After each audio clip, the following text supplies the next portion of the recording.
Hey, how are you guys? Welcome to the channel. We're going to do a quick little video today removing the rear wheel from this 2004 Yamaha R1. I'll show you how to safely remove the rear axle and also remove the rear wheel if you need to get the tyre changed or anything like that. So today we've got it up on the bike stand. You can do this on the ground as well. The only thing you'll need to do is support the bike either from the frame or the swing arm, just to take a bit of load off the rear wheel. We'll go through that in just a sec. The other thing you'll need is either a rattle gun or a socket and wrench. This nut on the rear axle is a 32 millimeter. Not sure if you can see that. It's a 32 millimeter nut and it's quite easy and straightforward to do. We'll go through that now. So you can see we've got the rear wheel elevated. You can use your stand to prop it up and then jack the bike up and make sure it's nice and steady. But we've got the wheel off the ground now. So what we're going to do is we're going to grab our 32 mil socket and we're going to loosen this nut.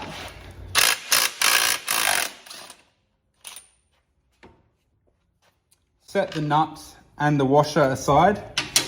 And then what we're going to do is tap this axle out the other way. I'll show you from the other side.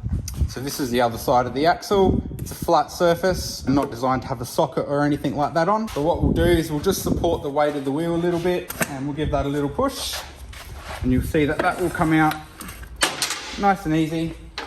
The only other thing to take note of is we've got our locators on each side of the socket. We've also got two spacers. So there's going to be a spacer in here and a spacer on the other side as well. It's important to keep those on their right orientation of the wheel. Next, what we'll do is we're just going to grab the wheel, set it up nice and straight, roll it forward just a tad, and we can wobble the chain off just off to the side here. And we'll support that very carefully down onto the swing arm so it doesn't fall down, and easily just roll that wheel out the side there. Back on this side of the bike, before the wheel will roll out, you'll just need to lift the caliper out of place and just move it carefully off to the side. You may want to place a rag around it and just stop that from scratching your swing arm as well. Now the wheel is free from the bike.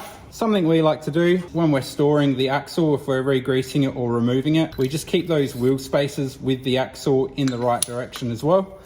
And we can place that washer and nut back on the axle. So we have a complete axle, all the spacers are in the right position, the locators, everything's ready to go.